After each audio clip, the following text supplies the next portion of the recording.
Rifa International College, developing holistic personalities. A project of Rifa International University. Auzubillahiminash-shaytanir-rajim.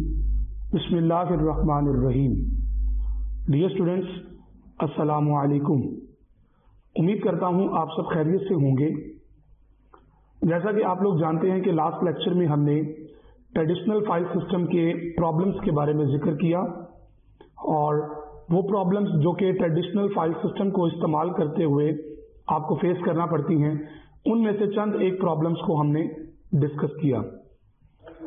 आज के lecture में हम उन प्रॉब्लम्स के कंप्यूटराइज सॉल्यूशन की तरफ बात करेंगे कि ऐसे कौन से सॉल्यूशंस अवेलेबल हैं जिनकी मदद से हम अपनी ट्रेडिशनल फाइल सिस्टम के अंदर आने वाले तमाम प्रॉब्लम्स को रिजॉल्व कर सकते हैं। उस हवाले से हमारे पास जो बड़ा इंपॉर्टेंट एक कॉन्सेप्ट है जिसे डेटाबेस के नाम से जाना जाता है, ये इसका एक सॉल्यूशन है। सो डेटाबेस बेसिकली एक सॉल्यूशन है जो आपकी ट्रेडिशनल फाइल सिस्टम में आने वाली प्रॉब्लम्स को रिजॉल्व करने के लिए सर्विसेज प्रोवाइड करता है। So a collection of logically related data is called database. जो logically related data होता है, अगर आप उसकी कलेक्शन कर लें तो वो एक डेटाबेस कहलाती है। मिसाल के तौर पर आपके फोन बुक के अंदर लोगों के कॉन्टैक्ट नंबर हैं वो लॉजिकली रिलेटेड, सबके कॉन्टैक्ट नंबर हैं। आपकी फोन बुक में 50, 100, 200 जितने भी कॉन्टैक्ट नंबर्स हैं वो सारे के सारे कॉन्टैक्ट नंबर्स हैं। अब वो कॉन्टैक्ट नंबर्स जो हैं एक्चुअली वो क्या है, वो एक डेटाबेस है। For example the telephone dictionary, personal address books, dictionary etcetera are example of databases. तो ये तमाम तरह की जो एग्जाम्पल्स हैं वो डेटाबेसेस की एग्जाम्पल्स हैं।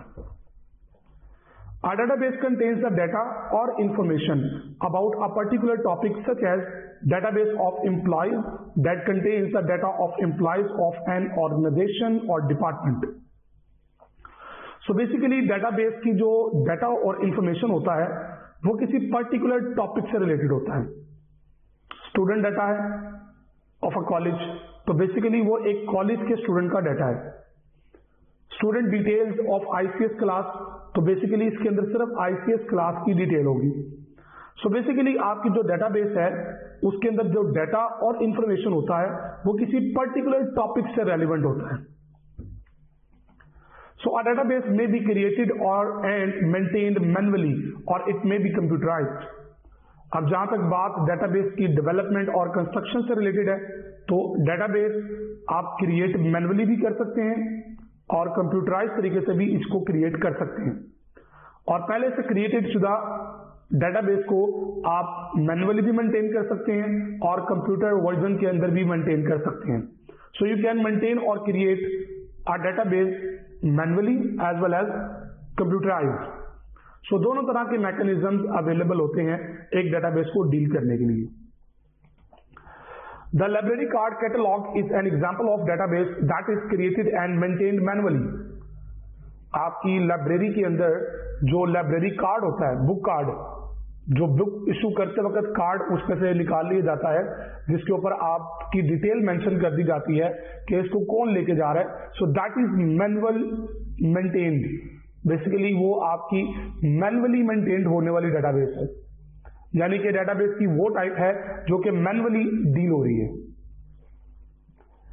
A computerized database is created and maintained by a set of programs.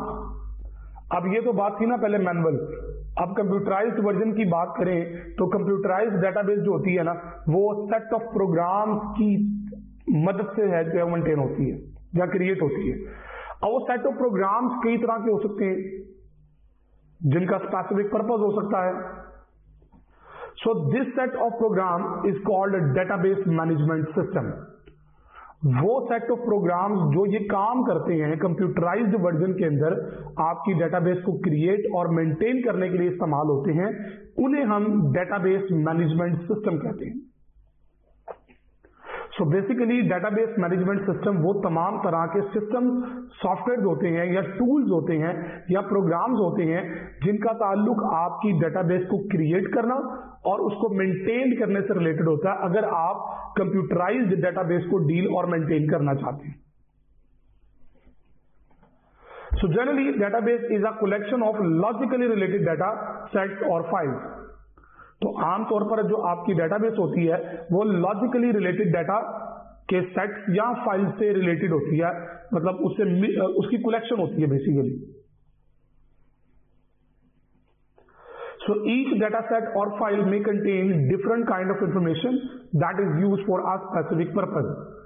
अब हर एक डाटा सेट और फाइल के अंदर एक खास तरह की मुख्तलिफ इकसाम की डिटेल होती है जिनका कोई स्पेसिफिक पर्पज होता है. और वो खास तरह की जो डिटेल होती हैं वो कैसे क्रिएट होती हैं, वो कैसे डील होती हैं, ये काम जो है वो डेटाबेस मैनेजमेंट सिस्टम का होता है. For example, a bank maintains a different types of information for its client in separate files, such as saving account की अलग से डिटेल है, करंट अकाउंट की डिटेल अलग है, ऑटोमोबाइल लोन्स की डिटेल अलग है, पर्सनल लोन्स की फाइल अलग है, क्लाइंट इंफॉर्मेशन की फाइल अलग है. तो बेसिकली हर एक फाइल का अपना एक स्पेसिफिक पर्पज है और हर एक फाइल के अंदर एक स्पेसिफिकली पर्टिकुलर डिटेल है about a customer, about a client. So है सबके अंदर क्लाइंट की डिटेल, लेकिन क्लाइंट की कौन सी टाइप की डिटेल है ये फाइल ने डिसाइड करना है. ये उस फाइल के अंदर पड़ी हुई डिटेल बताएगी कि इसके अंदर मौजूदा जो फाइल है या जो डिटेल है वो किस टाइप की है.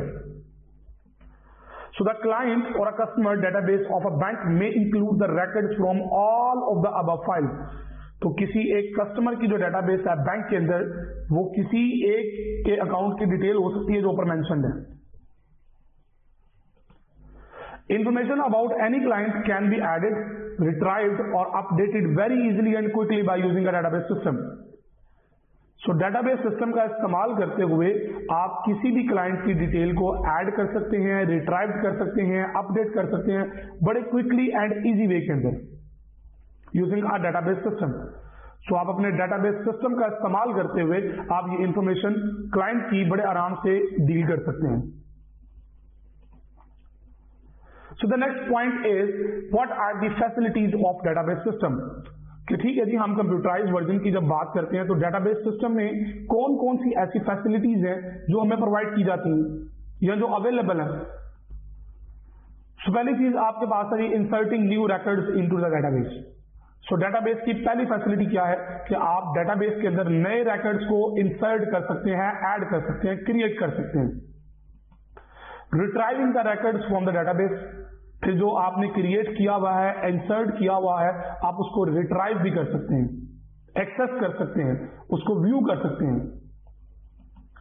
Delete the records from the database, आप डेटाबेस में से अपने रिकॉर्ड्स को डिलीट भी कर सकते हैं. अपडेटिंग द एग्जिस्टिंग रिकॉर्ड्स, आपके मौजूदा रिकॉर्ड्स को आप अपडेट भी कर सकते हैं, उनके अंदर मॉडिफिकेशंस भी कर सकते हैं, चेंजिंग्स भी कर सकते हैं. Add new files to database, database के अंदर एक नई फाइल ऐड कर सकते हैं.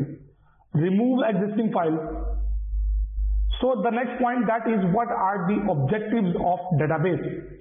हम इस कोर्स को तो पढ़ रहे हैं, लेकिन इस कोर्स को पढ़ने के ऑब्जेक्टिव क्या है, ये है सब्जेक्ट के पॉइंट ऑफ व्यू से. इसी तरह आपके डेटाबेस को यूज करने के क्या ऑब्जेक्टिव्स हैं या बनाने के क्या ऑब्जेक्टिव्स हैं, क्यों डेटाबेस सिस्टम डेवलप किया जाता है, what are the objectives of database. So पहले नंबर पे आता है जी डेटा इंटीग्रेशन.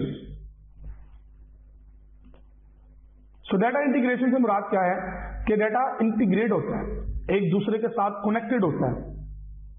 नंबर 2 पे हम बात करते हैं डेटा की इंटेग्रिटी की. डाटा इंटेग्रिटी, कंप्लीटनेस, कंसाइसनेस, कंप्लीटनेस, तो ये 7 चीज जो होती है इसके अंदर इंक्लूड होती हैं. डाटा इंडिपेंडेंस, के डाटा की आजादी. सो ये 3 तरह के डिफरेंट हमारे पास ऑब्जेक्टिव हैं जो डेटाबेस के लिए होते हैं. सो इनके अंदर पहले नंबर पे है जी डाटा की integration. So in file based system data is stored in a separate and independent file. So it is difficult to store and access data to and from the different files. तो file based system के अंदर ये problem थी कि data separate files के अंदर store होता है और इंडिपेंडेंट फाइल्स होती हैं, जिसकी वजह से डाटा को स्टोर करना और एक्सेस करना काफी डिफिकल्ट है, मुश्किल हो जाता है. तो ये बेसिकली प्रॉब्लम है फाइल बेस्ड सिस्टम की. सो डेटाबेस के अंदर क्या होता है, files are integrated into a single file. Files को हम टेबल्स भी कहते हैं या अदर ऑब्जेक्ट्स भी हो सकते हैं. Object is something that has some physical existence. तो डेटाबेस फाइल्स के अंदर क्या होता है, फाइल्स जो हैं वो बेसिकली इंटीग्रेट होती हैं, एक सिंगल फाइल के साथ जुड़ी होती हैं, कनेक्टेड होती हैं, उनके आपस में लिंक्ड होते हैं, इंटीग्रेट एक दूसरे के साथ होती हैं. So a single database contains a multiple tables and relationships can be created between tables. एक सिंगल डेटाबेस के साथ आप मल्टीपल टेबल बना सकते हैं, मल्टीपल रिलेशनशिप आप क्रिएट कर सकते हैं. सो इस तरह की मल्टीपल एक्टिविटीज जो डेटाबेस के साथ डील हो जाती हैं. सबसे इंपॉर्टेंट चीज यहाँ पे जो है वो क्या है, डाटा की इंडिपेंडेंस. कि आपकी जो डाटा की इंडिपेंडेंस है वो आपकी फाइल बेस्ड सिस्टम के अंदर होता है. तो यहां पे जब डाटा डिपेंडेंट हो जाएगा एक दूसरी फाइलों के ऊपर, तो वहां पे जब डिपेंडेंसी आ जाएगी तो सबसे पहला इशू रिडंडेंसी का रिजॉल्व हो जाएगा. सो इसलिए डाटा की इंटीग्रेशन जो है वो बड़ी इंपॉर्टेंट है. डाटा इंटीग्रेट होना इंपॉर्टेंट काम है. So this makes easy to retrieve and update data. इस इंटीग्रेशन की वजह से डाटा को रिट्राइव करना और अपडेट करना आसान होता है, क्योंकि सारी जगहों पर डाटा एक जगह से शो हो रहा होता है. इसे कहते हैं सेंट्रलाइज्ड सिस्टम. तो सेंट्रलाइज्ड सिस्टम से आप बेसिकली डील कर रहे होते हैं सारा कुछ. इसलिए एक सेंटर पॉइंट पे डाटा अपडेट हो रहा है, उसी सेंटर पॉइंट पे डाटा रिट्राइव्ड हो रहा है, उसी सेंटर पॉइंट से डाटा रिमूव और ऐड हो रहा है. Logically the data is centralised, जो बात मैं अभी कर रहा था. सो बेसिकली डाटा जो सेंट्रलाइज होता है वो लॉजिकली होता है. अब वो लॉजिकली सेंट्रलाइज होने से मुराद क्या है कि जनाब हर एक फाइल दूसरे के साथ कनेक्टेड है, डाटा एक जगह पे पड़ा है. So physically data may be located on different servers और may be different scattered over different locations. हो सकता है कि फिजिकली डाटा बहुत सारी जगहों पे पड़ा हुआ है, मुख्तलिफ लोकेशन पे पड़ा हुआ है, लेकिन लॉजिकली डाटा एक सेंट्रलाइज फॉर्म के अंदर एक कनेक्टेड होता है, जिसकी वजह से डाटा की इंटीग्रेशन कंसिस्ट करती है.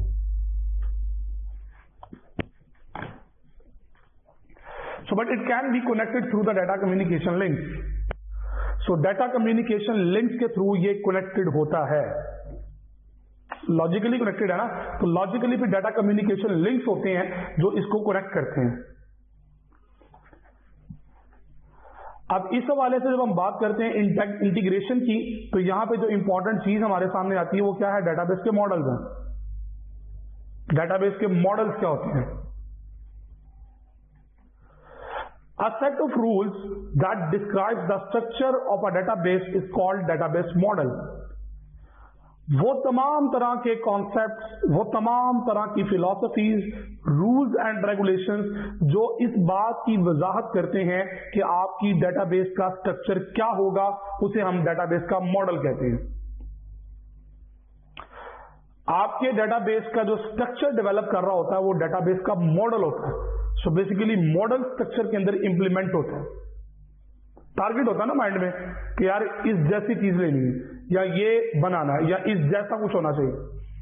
सो मॉडल बेसिकली डिप्लॉय होता है आपके स्ट्रक्चर के ऊपर. It describes the data types, relationship between data and restrictions that should hold on data.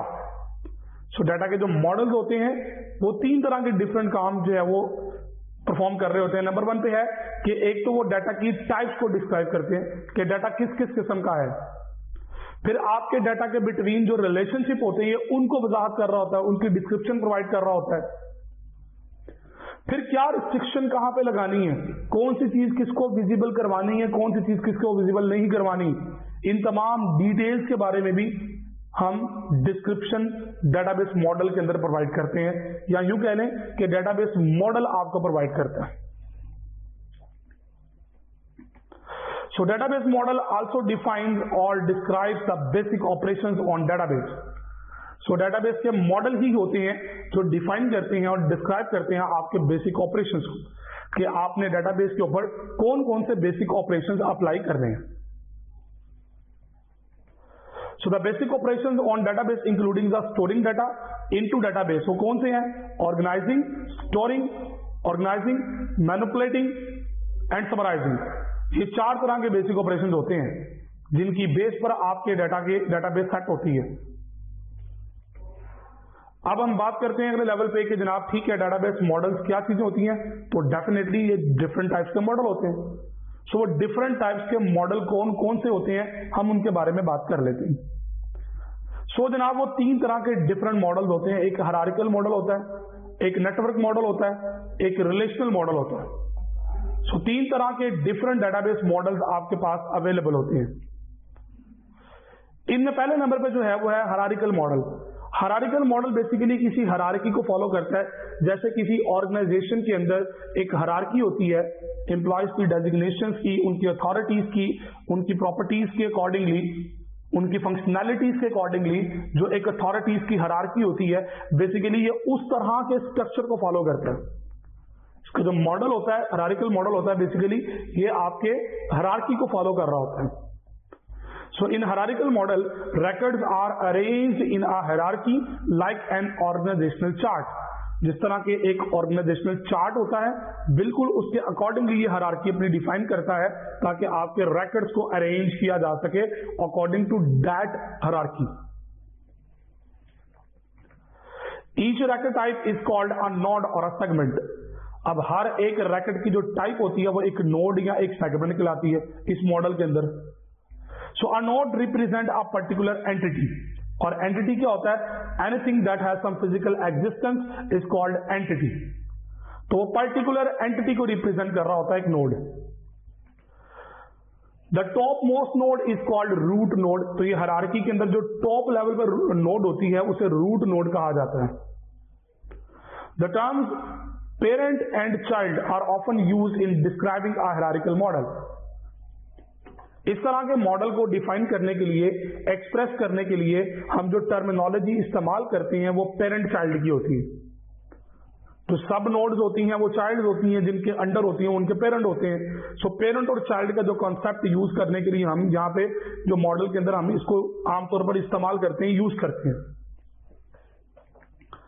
A node may have any number of children, but each child node have only one parent node। अब एक node के under multiple nodes हो सकती है ना, मतलब एक parent के मल्टीपल चाइल्ड हो सकते हैं, लेकिन एक चाइल्ड के मल्टीपल पेरेंट नहीं हो सकते। सो वो कन्फर्म है कि एक ही पेरेंट होगा।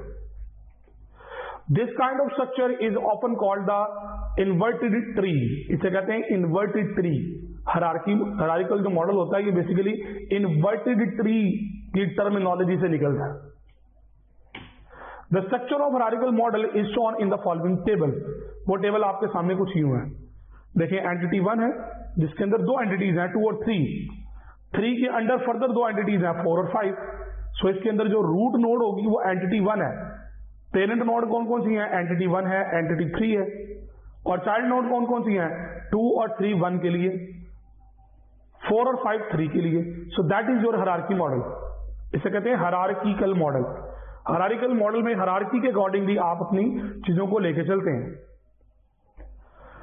सो नेक्स्ट नंबर पे हमारे पास जो मॉडल है वो है नेटवर्क मॉडल। अब नेटवर्क मॉडल में बेसिकली क्या होता है?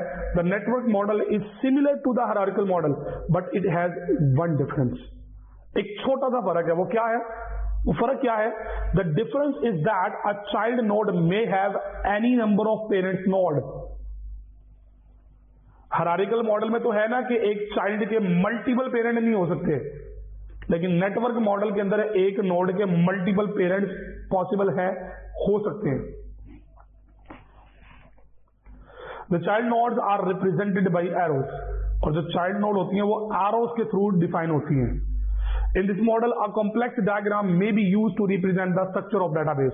सो आमतौर पर इस तरह के जो स्ट्रक्चर्स और मॉडल होते हैं उनके लिए बड़ी कॉम्प्लेक्स किस्म की डायग्राम्स होती हैं जो ये काम करती हैं। The network data model was developed to overcome the limited scope of hierarchical model.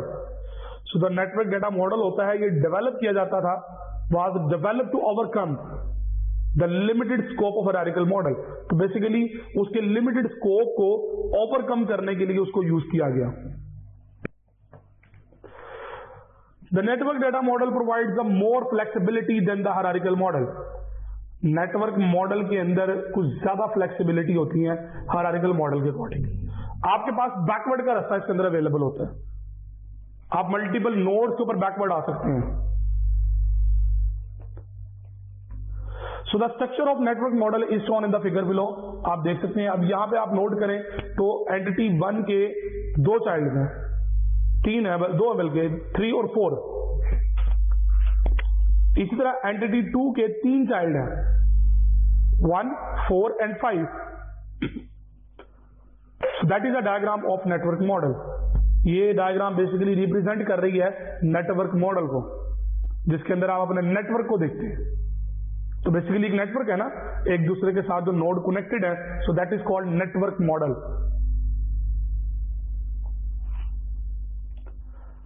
Third number पे हमारे पास होता है रिलेशनल डेटाबेस मॉडल. अब ये रिलेशनल डेटाबेस मॉडल क्या चीज है? Relational data model is most commonly used data model to design the database. अब मसला ये है कि जनाब ये इंतहाई इंपॉर्टेंट है और कॉमन है, बड़ा आमतौर पर इस्तेमाल होने वाला है.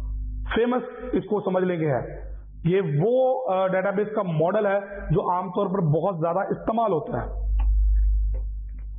It is very simple than hierarchical model and network model also. ये इन दोनों के मुकाबले में बड़ा सिंपल है, बड़ा आसान है. वो आसान किस बेस पर है? It consist of a collection of simple relation. इसके अंदर बेसिकली रिलेशंस काउंट होते हैं, आपके ताल्लुक जो है वो बेसिकली काउंट होते हैं. रिलेशंस, उनके बिटवीन जो रिलेशंस है बेसिकली उनकी कलेक्शंस है. आ relation represent a particular entity. अब यहां पे मैं आपको बताता चलूं कि रिलेशन से मुराद अभी तक शायद आपके माइंड में हो कि ये हमारे पास एक ताल्लुक है, लेकिन यहां पे ये एक एंटिटी के तौर पे रिप्रेजेंट होगा. और एंटिटी क्या है? एक टेबल है. डेटाबेस के अंदर जो भी टेबल होती है वो एक एंटिटी है, और एंटिटी जो है वो एक फिजिकल एग्जिस्टेंस रखने वाली चीज का नाम है. So these relations have no physical connections as used in hierarchical and network model. तो इनके physical connections नहीं होती हैं. So in relational model, relationship between the entities is also represented by a diagram that is similar to the network diagram. अब जिस तरह network diagram के अंदर रिलेशनशिप को रिप्रेजेंट किया जाता है एंटिटीज को के दरमियान, बिल्कुल इसके अंदर भी होता है. But these relationships are based on the data of the entities. Data of the entities की बेस पर ये बेसिकली रिलेशनशिप जो है वो शो होते हैं. The structure of relational model is shown in the figure, you can see that. देख लें आप, यहां से पता लग रहा है कि जनाब एंटिटी 2 और 3 का आपस में रिलेशनशिप है. सो इनके रिलेशनशिप को आप यूटिलाइज कर सकते हैं. हो सकता है इसमें कहीं यूटिलाइज होना हो.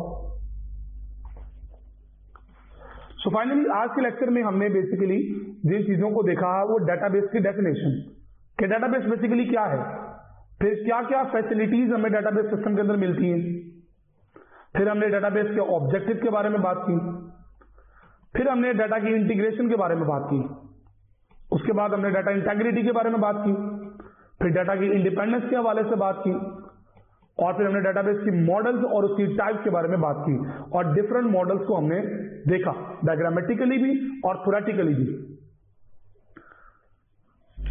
सो उम्मीद करता हूं कि आज के लेक्चर को आप लोगों ने अच्छे तरीके से एंजॉय किया होगा, अच्छे तरीके से इन कॉन्सेप्ट को अंडरस्टैंड कीजिएगा. आगे चल के ये कॉन्सेप्ट आपके बहुत काम आएंगे अगर आप इनको अच्छे तरीके से कवर अप करेंगे. अपना बहुत सारा ख्याल रखिएगा, दुआ में याद रखिएगा. अगले लेक्चर तक के लिए इजाजत दीजिए. अल्लाह हाफिज. A project of Rifa International University.